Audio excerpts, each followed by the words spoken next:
Hello everyone, कैसे हैं आप। आपका आपके YouTube channel Digvijay commerce classes पर एक बार फिर से स्वागत है। हम आपके लिए अपने इस YouTube channel Digvijay commerce classes पर बीकॉम के सिलेबस के कंपलसरी सब्जेक्ट इनकम टैक्स की पूरी एक सीरीज लेके आ रहे हैं, जिसमें आपको एक तरफ से हर एक रूल और उनके प्रैक्टिकल क्वेश्चन 1 बाय 1 मिलते हैं। आप हमसे जुड़कर अपने कॉमर्स की पढ़ाई एक प्रॉपर वे में पूरी कर सकते हैं। जैसी पढ़ाई आप यहाँ पाना चाहते हैं, बिल्कुल वैसी ही पढ़ाई आपको इस YouTube channel Digvijay commerce classes पर अवेलेबल कराई जाती है। हम आपकी पढ़ाई का वो अंदाज, वो नज़रिया समझते हैं जो आप ऑफलाइन पढ़ाई या क्लासरूम पढ़ाई में सबसे सुपीरियर माना करते थे। उन्हीं विशेषताओं को समेटे हुए हमने ये ऑनलाइन क्लासेस आपके लिए तैयार की है। हम सीधे आपके घर तक आपकी वही पढ़ाई पहुंचा रहे हैं। अब आपकी एग्ज़ाम प्रिपरेशन आपकी अपनी शर्तों पर हुई है। जैसी तैयारी करना चाहिए बिल्कुल वैसी ही तैयारी करिए। आपकी पढ़ाई 24/7 अब आपके हाथ में है। प्यारे दोस्तों, देर किस बात की। अगर स्पेशली आप बीकॉम या एमकॉम के किसी भी सब्जेक्ट की स्पेशल कोचिंग क्लासेस करना चाहते हैं तो आइए दिग्विजय कॉमर्स क्लासेस से जुड़िए। अगर आप हमसे नए जुड़ रहे हैं तो सबसे पहले हमारे इस YouTube channel Digvijay commerce classes को सब्सक्राइब करिए, शेयर करिए, बेल आइकन दबाइए ताकि आपको हमारे लेटेस्ट वीडियोज के अपडेट मिल सकें। आप हमसे पेड क्लास भी ले सकते हैं। पेड क्लास पाने के लिए आप हमारे व्हाट्सएप नंबर पर व्हाट्सएप करिए, मैसेज करिए, आपको पेड क्लास की पूरी जानकारी दे दी जाएगी, जिसमें आप बहुत थोड़े से शुल्क का भुगतान करके हमसे एक रेगुलर क्लास पाते हैं। पीडीएफ मिलेगा, डाउट सेशन रखा जाएगा, क्वेश्चन पेपर सॉल्व कराए जाएंगे। तो ये सब कुछ पाने के लिए आप हमसे पेड क्लास ले सकते हैं। प्यारे दोस्तों, हम आपके लिए कैपिटल गेन्स लेसन की शुरुआत कर चुके हैं। पूंजी लाभ, इसमें हमने आपको पूंजी लाभ के संदर्भ में 3 बातें भी बता दी। पहली चीज तो ये कि ये आय का चौथा शीर्षक है और इसमें वही चीजें आएंगी जो किसी संपत्ति के विक्रय के परिणाम स्वरूप अगर हमें कोई लाभ हुआ तो वो पूंजी लाभ होगा, और अगर हमें कोई हानि हुई तो पूंजी हानि हुई। हमें इस पूरे शीर्षक में पूंजी लाभ या पूंजी हानि की ही गणना करनी है।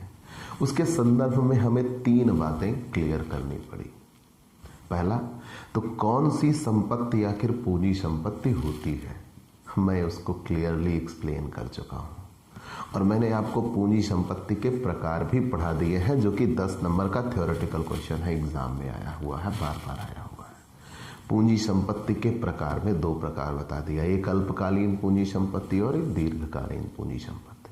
हमारी कल की क्लास में आपने जाना कि पूंजी संपत्ति का हस्तांतरण कब माना जाता है, और फिर आपने ये जाना आखिर पूंजी संपत्ति की गणना होती कैसे है। तो हमने अल्पकालीन पूंजी लाभ और दीर्घकालीन पूंजी लाभ दोनों की गणना विधि आपको सिखा दिया। अब अगर आप ये चीजें पढ़ चुके हैं तो कल एक बात का जिक्र हुआ था, और वो बहुत मजबूती के साथ जिक्र होना चाहिए। अगर कोई संपत्ति 3 साल पूरा होने के पहले पहले बेच दी जाए तो शॉर्ट टर्म कैपिटल गेन। अगर वही संपत्ति 3 साल पूरा होने के बाद बेची जाती तो लॉन्ग टर्म कैपिटल गेन। अगर कोई अंश है वो 24 महीने के पहले बेच दिया गया तो शॉर्ट टर्म कैपिटल गेन, और अगर वही अंश 24 महीने के बाद बेचा गया तो लॉन्ग टर्म कैपिटल गेन मानते हैं।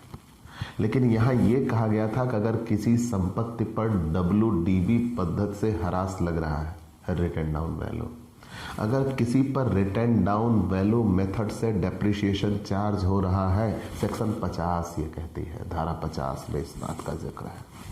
अगर किसी संपत्ति पर WDV पद्धति से ह्रास लग रहा है, बहुत बार क्वेश्चन ऐसा है वहाँ धारा लिखी रहती है, धारा 50 के अंतर्गत ह्रास लगता है।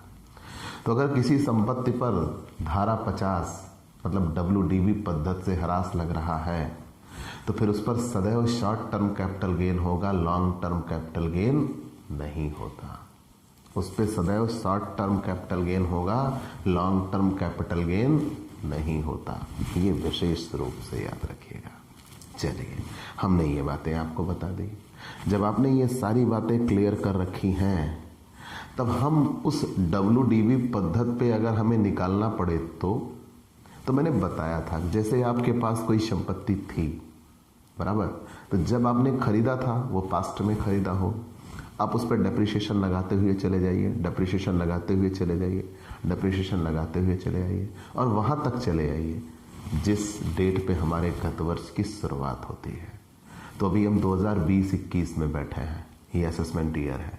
जस्ट पीछे जो बीता वो प्रीवियस ईयर है, मतलब 19-20।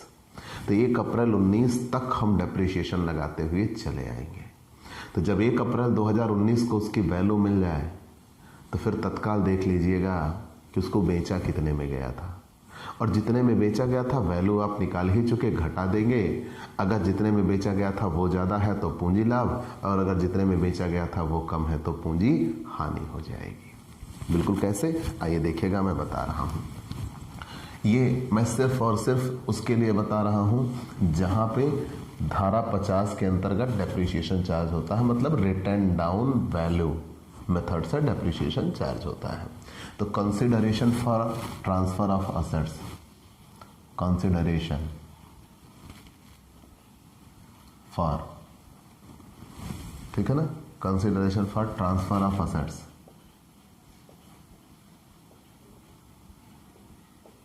मतलब किसी संपत्ति के हस्तांतरण से हमें इतना मिल जाएगा, ठीक, consideration for transfer of assets. अब हम ये सबसे पहले देखेंगे उसको खरीदा कितने में था, less expenses in connection with transfer, expenses या कास्ट ऑफ, कुछ भी लिख सकते हो, एक्सपेंसेस, ठीक है ना। अगर कोई व्यय करते हैं हम तो expenses in connection of transfer, अगर हम विक्रय के संबंध में कोई खर्च करते हैं, connection of transfer, expenses in connection of या कनेक्शन विद ट्रांसफर। मान लीजिए हमने ट्रांसफर करने के संबंध में कोई खर्च किया तो उसको घटा देंगे, ठीक, और less return down value on 1 अप्रैल, 1 अप्रैल को हम उसकी रिटर्न डाउन वैल्यू निकाल लेंगे। अभी रिटर्न डाउन वैल्यू का मतलब क्या होता है, कितने की थी, डेप्रिसिएशन घटाते हुए हम 1 अप्रैल तक पहुंच गए, ठीक। और फिर अगर कोई संपत्ति नई खरीदी गई है तो उसको भी, अगर कोई नई संपत्ति खरीदी गई है तो नई संपत्ति खरीदी गई है तो जितने में नई संपत्ति खरीदी जाती है तो पहले चीज़ तो बेसिकली वो जुड़ जाती है, ठीक। यहाँ पे हमारी लागतों में क्या हो जाएगा, जुड़ जानी चाहिए। अगर कोई नई संपत्ति हम खरीदते हैं तो हमारी लागतों में जुड़ जानी चाहिए, लेकिन आप यहाँ लेस ही लिखा है, कॉस्ट ऑफ न्यू असेट्स, बाद में डेप्रिसिएशन हम उस पर भी निकालेंगे, कॉस्ट ऑफ न्यू असेट्स। ये सब हमारी लागतें हैं, और जब हमारी लागतें निकल के आ जाएंगी तो ये जितना विक्रय हुआ था उसमें से हम क्या कर देंगे, इसमें से घटा देंगे, जो शेष बचेगा वही क्या कहलाएगा, शॉर्ट टर्म कैपिटल गेन। ये तो एक फॉर्मेट है, लेकिन इसको लगाने का सही तरीका ये है कि आप सबसे पहले देखिए कि असेट्स हमारे पास थी कितने की, डेप्रिसिएशन घटाते हुए चले जाओ तो फिर बताओ कि साल के शुरुआत में असेट्स हमारे पास है कितने की। मेरे शब्द को समझिएगा, असेट्स हमारे पास थी कितने की, 2 साल 4 साल 5 साल पहले हमारे पास कितने की थी, आज वही संपत्ति हमारे पास कितने की है, और दोनों के बीच का जब हम अंतर निकाल देंगे, दोनों के बीच का जब हम अंतर निकाल देंगे तो अंतर निकालने के बाद जो निकल के आएगा वो डेप्रिसिएशन घटाते हुए चले गए, तो आज वो हमारे पास इतने की है। अब वही संपत्ति हम जितने में बेच देंगे तब वहीं से निकल के आ जाएगा कि शॉर्ट टर्म कैपिटल गेन हुआ है या शॉर्ट टर्म कैपिटल लॉस हुआ है, ठीक। चलिए वो ठीक है। अब सीधे हम आ जाते हैं इलस्ट्रेशन 1 पे, ठीक। इलस्ट्रेशन 1, एक तरफ से आपको चुनिंदा चीज़ें मिलती हुई चली चलेंगी, आप लगाते हुए चले चलिएगा, कहीं कोई दिक्कत नहीं आएगी।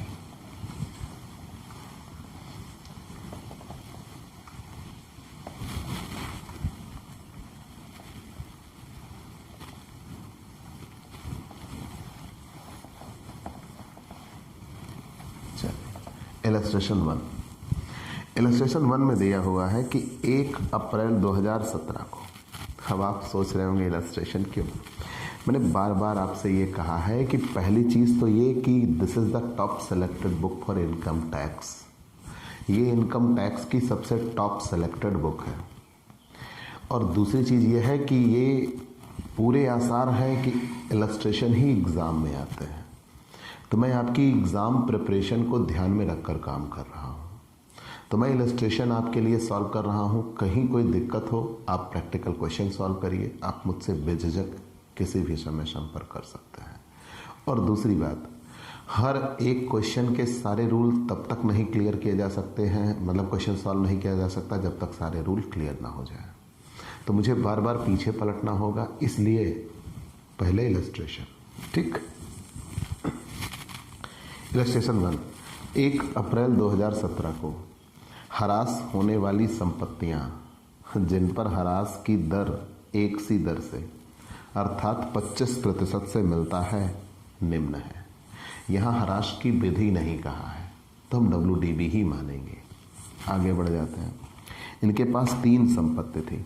संपत्ति 1 1 लाख की, संपत्ति 2 2 लाख की, संपत्ति 3 3 लाख की। क्या हम तीनों को अलग अलग वैल्यूएट करें या एक साथ? भाई होना तो अलग अलग वैल्यूएट चाहिए, लेकिन अब चूंकि तीनों पे हरास की दर एक बराबर है तो हम तीनों को एक साथ भी वैल्यूएट कर सकते हैं। फिर हमें अलग अलग वैल्यूएट करने की स्पेशली कोई आवश्यकता नहीं है। तो यहाँ ये कहा गया कि 1 अप्रैल 2017 को हरास होने वाली संपत्तियां जिन पर हरास एक सी दर अर्थात 25% से मिलता है निम्न है।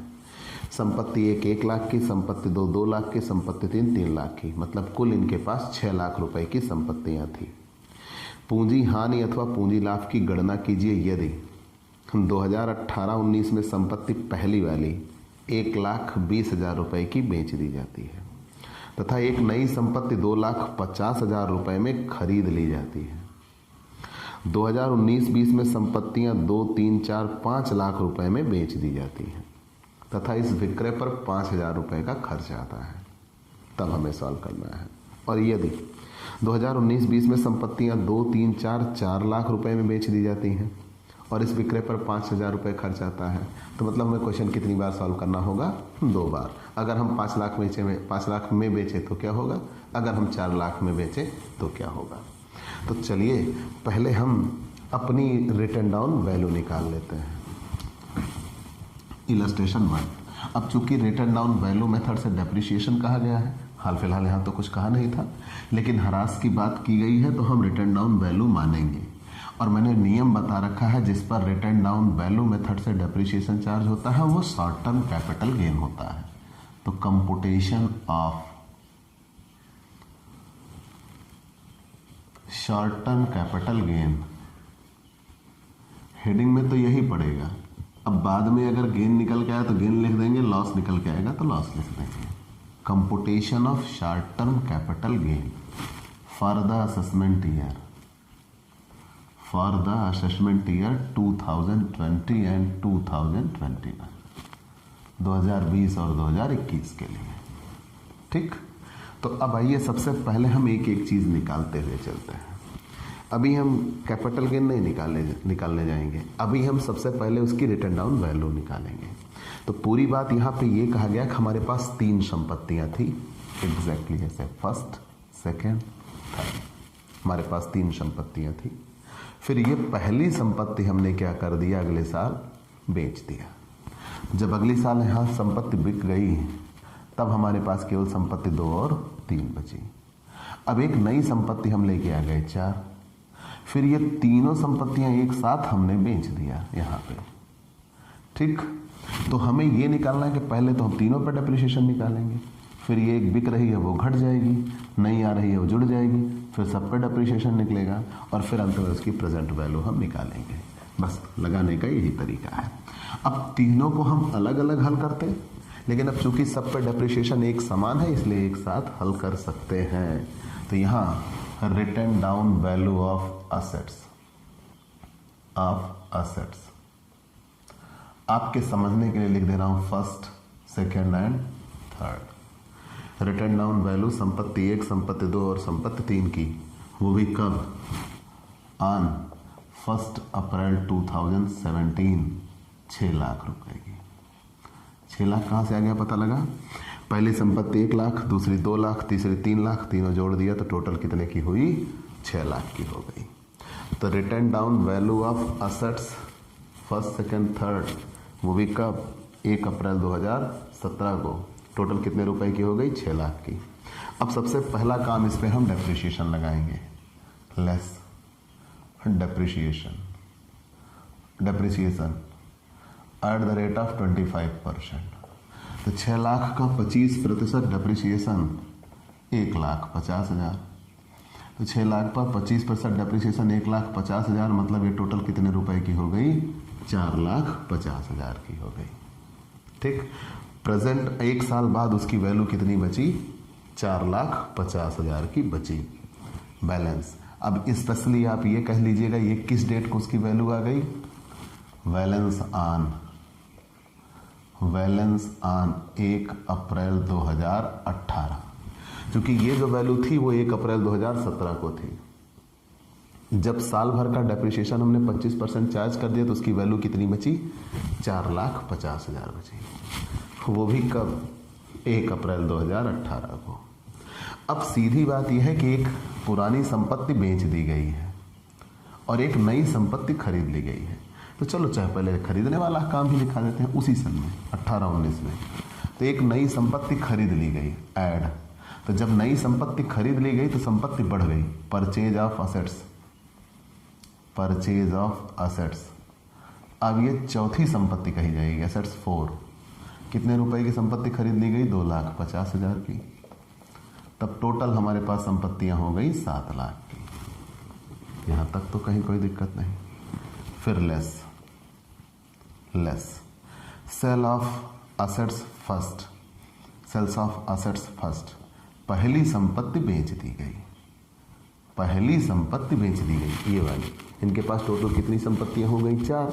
1 2 3 4, 1 2 3 पहले से थी, 1 2 3 मिला के थी 6 लाख की। सबसे पहले 25% डेप्रिसिएशन लगा 1,50,000, तो उसकी कुल वैल्यू बची 4,50,000। नई संपत्ति खरीद के आ गए, 7 लाख हो गई। 7 लाख मिलनी चाहिए, लेकिन 7 लाख में से फिर एक संपत्ति नई सिरे से खरीद ली गई है, तो वो जुड़ने के बाद 7 लाख हुआ और एक संपत्ति बेच दी गई। कितने में बेची गई? 1,20,000 में।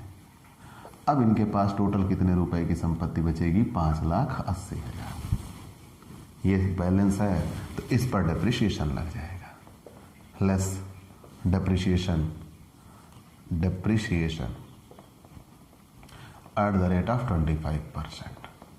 तो 5,80,000 पे 5,80,000 पे डेप्रिसिएशन चार्ज कर देंगे, वो भी कितने %? 25%। तो 5,80,000 पे 25% डेप्रिसिएशन चार्ज कर देंगे, 1,45,000। ठीक, 1,45,000। 4,35,000 रुपये उसकी वैल्यू बची, मतलब जो संपत्ति दूसरी, तीसरी और चौथी बची है, पहली तो बिक गई। अब ये प्रेजेंट वैल्यू या बैलेंस ऑन कह सकते हो या रिटर्न डाउन वैल्यू, ऐसे लिख लो ज़्यादा बेहतर लगे। Return down value of assets on 1 अप्रैल 19, और यही हमें चाहिए था। 1 अप्रैल 19 को उसकी प्रेजेंट वैल्यू कितने रुपए बची? 4,35,000। यहाँ तक कहीं कोई दिक्कत? पहली संपत्ति, दूसरी संपत्ति, तीसरी संपत्ति मिला के 6 लाख की थी। फिर उस 6 लाख की संपत्ति पे 25% डेप्रिसिएशन चार्ज कर दिया। तो जब 25% डेप्रिसिएशन चार्ज कर दिया तो 1,50,000 निकल गया। तो संपत्ति कितने की बची? 4,50,000 की बची। अब उस 4,50,000 की संपत्ति पे फिर एक नई संपत्ति खरीद ली गई 2,50,000 की। संपत्ति बढ़ गई, 7 लाख की हो गई। अब जब 7 लाख की हो गई तो फिर सेल ऑफ असेट्स, तो सेल ऑफ असेट्स घट जाएगा। सेल ऑफ असेट्स घट गया, 5,80,000 हो गया। अब उसके बाद डेप्रिसिएशन चार्ज कर दिया 1,45,000, तो 4,35,000 रुपये उसकी प्रेजेंट वैल्यू बच रही है, जो संपत्ति हमारे पास बची हुई है। अब हम निकालेंगे कैपिटल गेन। तो यहाँ ये हेडिंग तो पड़ी हुई है, आप उसी के नीचे हल करिएगा। सेल प्रोसीड, सेल प्रोसीड अगर उन्होंने 5 लाख रुपए में बेचा है तो ये फर्स्ट सिचुएशन हम सॉल्व कर रहे हैं। यदि उन्होंने 5 लाख रुपए में संपत्ति बेच दिया है 2019-20 में, लेस सेल एक्सपेंस, विक्रय व्यय भी उन्होंने किए हुए हैं, कितने रुपए? 5,000। तो सही महीनों में विक्रय कितने रुपए का माना जाएगा? 4,95,000 का। 5 लाख रुपए में उन्होंने बेचा, less sale expense, sale expense घट गया, तो मतलब 4,95,000 का शुद्ध विक्रय माना जाएगा। नेट सेल शुद्ध विक्रय माना जाएगा 4,95,000 का। अब ये 4,95,000 में बेच दिया है, जिसकी present less return down value of assets, return down value कितने रुपए आई? 4,35,000। तो मतलब 60,000 रुपए का फायदा। Short term capital gain. Solve. दूसरी सिचुएशन सॉल्व करते हैं। यही संपत्ति अगर 4 लाख में बेच दी जाए तो सेल प्रोसीड कितने रुपए में बेच दिया? 4 लाख में, less sale expense, sale expense कितने रुपए हुआ? 5,000। मतलब तब विक्रय मूल्य कितना आया? 3,95,000, less return down value of assets, तब रिटर्न डाउन वैल्यू कितने रुपए निकल के आया है? 4,35,000। तो ये माइनस में आ जाएगा 40,000। तो ये क्या आ जाएगा? Short term capital loss. ठीक, इलस्ट्रेशन फर्स्ट सॉल्व हो चुका है। अगर 5 लाख में बेचेंगे तो शॉर्ट टर्म कैपिटल गेन होगा, अगर 4 लाख में बेचेंगे तो शॉर्ट टर्म कैपिटल लॉस होगा। क्लियर? हम इलस्ट्रेशन 2 की ओर चलते हैं। और भी बेहतर क्वेश्चन है। इलस्ट्रेशन 2 की ओर चलते हैं।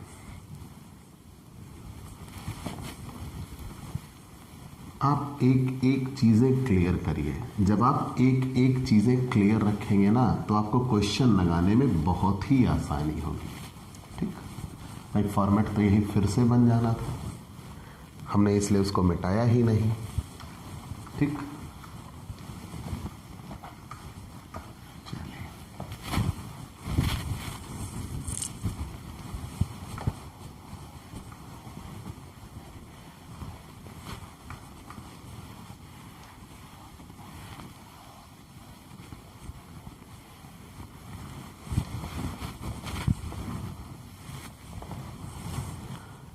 इलस्ट्रेशन 2। अब इलस्ट्रेशन 2 में क्या दिया है? रोहित ने 31 अगस्त 2016 को एक नया प्लांट 20 लाख रुपए में लगाया। उसे केंद्र सरकार से नया प्लांट क्रय करने के लिए 5 लाख रुपए की वित्तीय सहायता मिल गई। तत्काल माइनस हो जाएगा। फिर कह रहे हैं दिसंबर 2019 में प्लांट में आग लग गई और करदाता को बीमा कंपनी से 2 लाख रुपए तथा अवशिष्ट मूल्य से 10,000 रुपए वसूल हुए।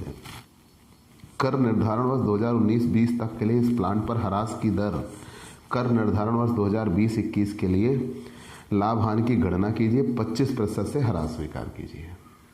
तो यहां भी डेप्रिसिएशन का जिक्र कर दिया गया, लेकिन डेप्रिसिएशन का मेथड नहीं दिया गया। तो जब डेप्रिसिएशन का मेथड नहीं दिया गया तो हम ये मानेंगे कि रिटर्न डाउन वैल्यू मेथड से डेप्रिसिएशन चार्ज हुआ है। ठीक, हम ये मानेंगे कि रिटर्न डाउन वैल्यू मेथड से डेप्रिसिएशन चार्ज हुआ है।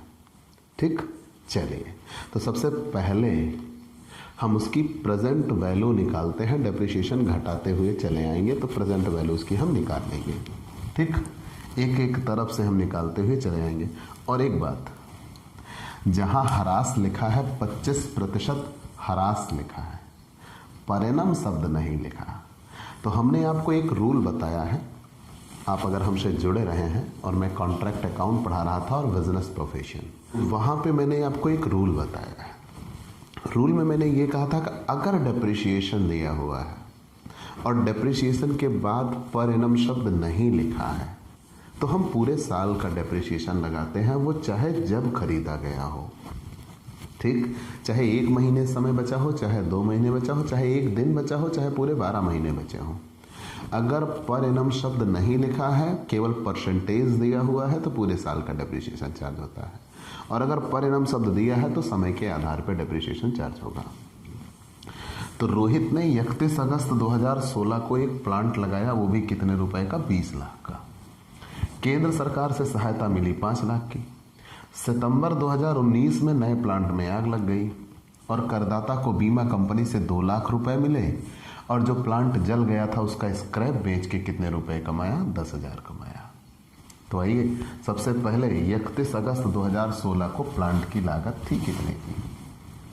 Cast of plant, cost of plant on 31 अगस्त 2016। 31 अगस्त 2016 को प्लांट की लागत थी 20 लाख रुपए। ठीक, 31 अगस्त 2016 को प्लांट की लागत कितने रुपए थी? 20 लाख रुपए थी। इस पे गवर्नमेंट की सब्सिडी मिल गई, ग्रांट रिसीव्ड बाय गवर्नमेंट। कितने रुपए की ग्रांट रिसीव्ड हो गई? 5 लाख की। तो यहाँ कितने रुपए बचाइए? 15 लाख। भाई 20 लाख का इनके पास प्लांट था, सरकार ने 5 लाख रुपए की सहायता दे दी, तो मतलब वास्तव में इनका प्लांट कितने रुपए का पड़ा? 15 लाख का। लेकिन ये किस डेट की बात की जा रही है? 31 अगस्त 2016। लेस डेप्रिसिएशन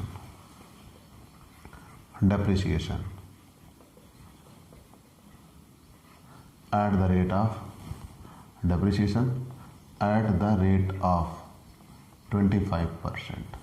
तो 15 लाख का 25% डेप्रिसिएशन 3,75,000 डेप्रिसिएशन। तो 15 लाख में से 3,75,000 निकल गए, 11,25,000 बचा। 11,25,000 बचा। कहीं कोई दिक्कत? बिल्कुल नहीं। फिर 11,25,000 ये कब बचा? बैलेंस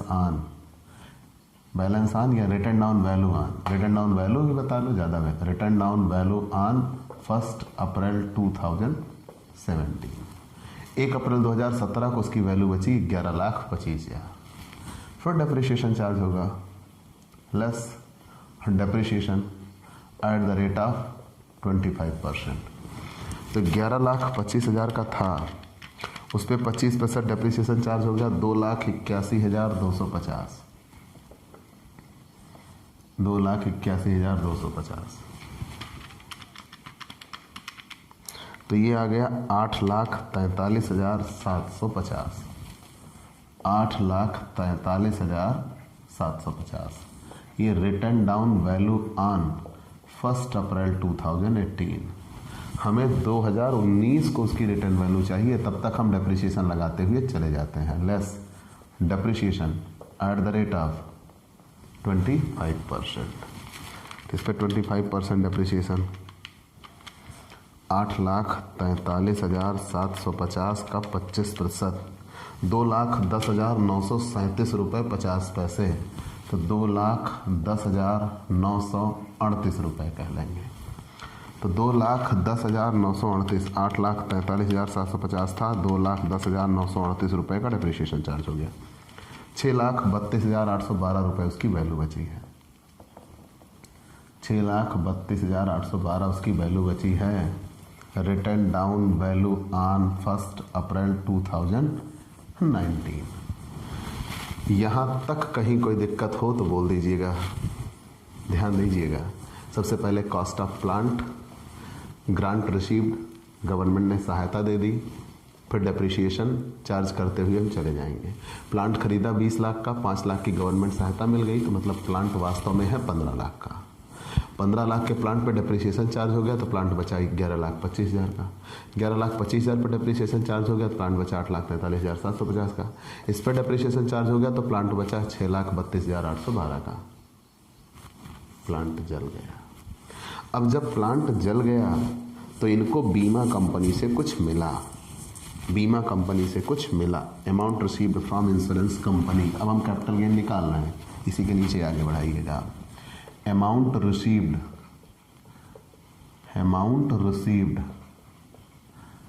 बाय इंश्योरेंस कंपनी, क्योंकि प्लांट तो नष्ट हो गया और इंश्योरेंस कंपनी से कितने रुपए मिले? 2 लाख। यही तो कहा है साहब जी, बीमा कंपनी से कितने रुपए मिले? 2 लाख। और इन्होंने जो जल गया था प्लांट, उसके स्क्रैप बचे थे, उससे भी पैसा बेच के कमा लिया। Amount received from sale of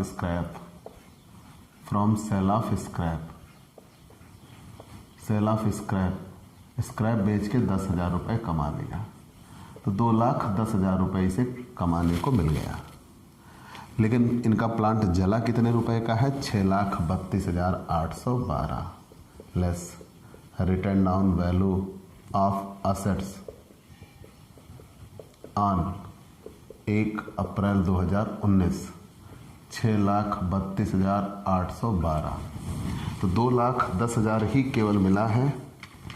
6,32,812 रुपये की संपत्ति का इनके नुकसान हुआ है, तो ये 4,22,812 रुपये घाटे में है।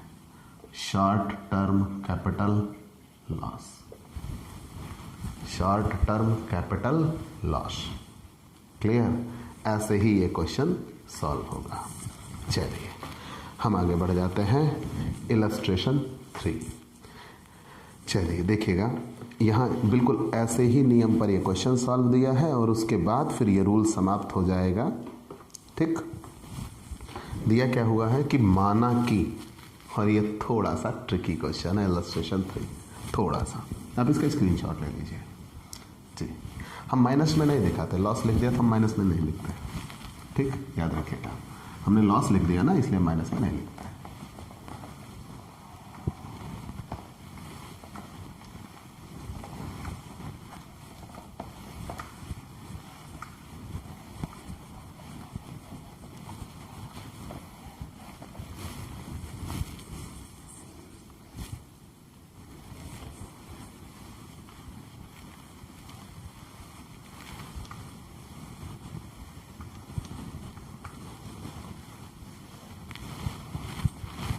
इलस्ट्रेशन 3।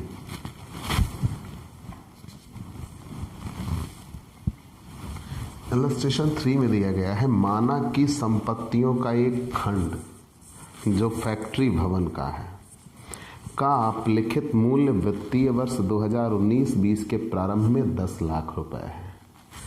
एक बढ़िया बात, अभी तक हम डेप्रिसिएशन निकालते आ रहे थे और बता रहे थे कि 2019-20 में ये कितने की है।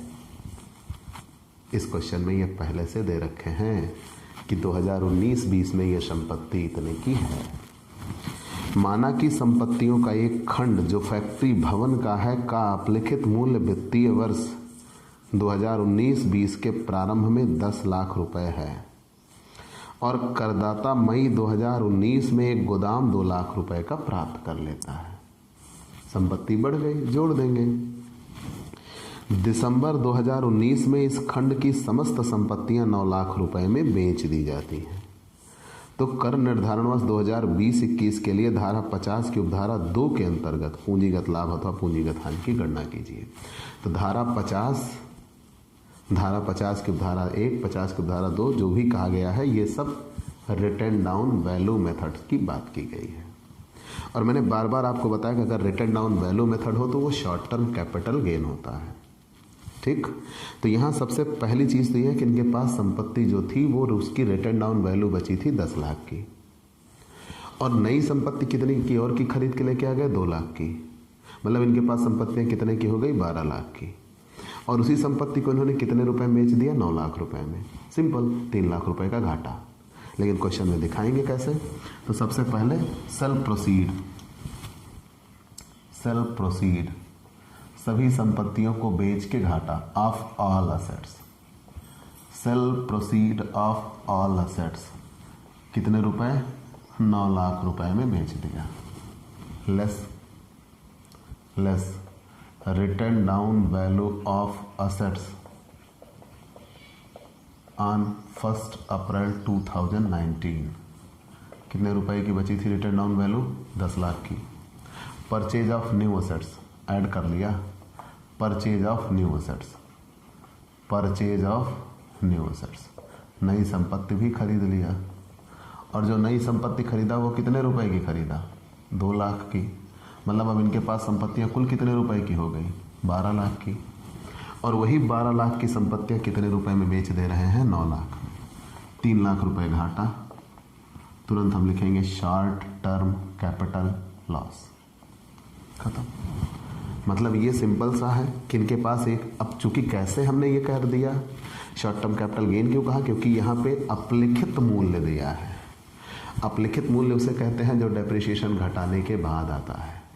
और डेप्रिसिएशन का अगर यहाँ जिक्र हुआ है तो हम रिटर्न डाउन वैल्यू मेथड मानेंगे। तो इनके पास संपत्तियां ये 9 लाख रुपए में बेच रहे हैं। कौन सी? ये सारी संपत्तियां जो थी उस पे ह्रास घटाते घटाते घटाते घटाते उसकी वैल्यू कितने रुपए बची थी? 10 लाख। 10 लाख।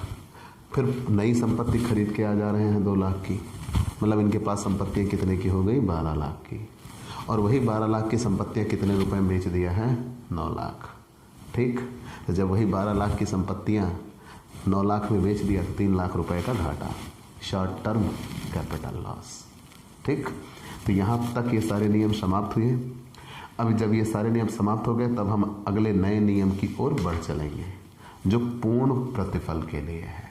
तो प्यारे दोस्तों, आपको ये क्लास कैसी लगी हमें ज़रूर बताइएगा। आपके लाइक और कमेंट का इंतज़ार रहेगा।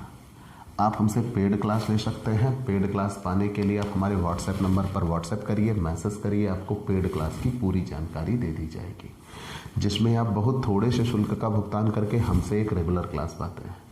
PDF मिलेगा, डाउट सेशन रखा जाएगा, क्वेश्चन पेपर सॉल्व कराए जाएंगे। तो ये सब कुछ पाने के लिए आप हमसे पेड क्लास ले सकते हैं।